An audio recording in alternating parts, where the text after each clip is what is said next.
Nelson Chamisa azofadza nyika manje nekuda kweevidence yabuditsa. Panapa nyika yese inoziva kuti Hope Chimwono akambosungwa nenhau yekuexposa corruption in the ruling party ZANU-PF achiaccuse vakomana vari in the regime nekuda kwecorruption, vachiroma corruption tender, vachitora mari yecovid-19 vachiskwanda.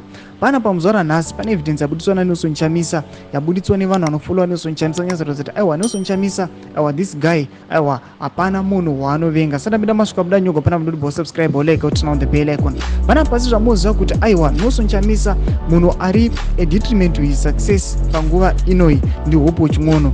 Panapa pane picture post inobuditswa yaNelson Chamisa yelong ago inonyorwa ichinzi yatikuona Nelson Chamisa inonyorwa ichinzi back from the village made a surprise visit to comrade Hope Chimwono and Jacob Scala at Harare remand prison. They are in high spirits, resolute and inspired to continue the fight for a new and better Zimbabwe. Demanding accountability is not criminal.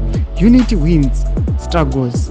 Ndomasvika anopostiwa naNelson Chamisa tikuona kuti anovhizitira vakomana naHope Chimwono naJob Scala, but izvo tiri kuona kuti these guys vana Hope Chimwono vacho ndo vava kutoenda against Nelson Chamisa vachimuti where is the bulletproof vehicle, vachimuti Nelson Chamisa haana kuakaunda mari aiwa yemapolitical parties, vachimuti aiwa Nelson Chamisa ari involved muma corrupt activities.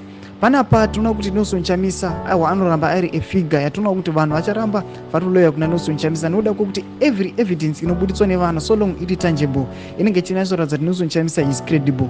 This is another example yatinoona Nelson Chamisa hapana munhu waanomaka akaita surprise visit akanovhizita vana Job Scala panapa nana Hope Chimwono kunyange zvavo vakomana va against iye. Votidzai mafunguro enyu moti kudii pamusoro pechitiko ichi. Abva nakukomesa section medu, so subscribe or like, turn on the bell icon.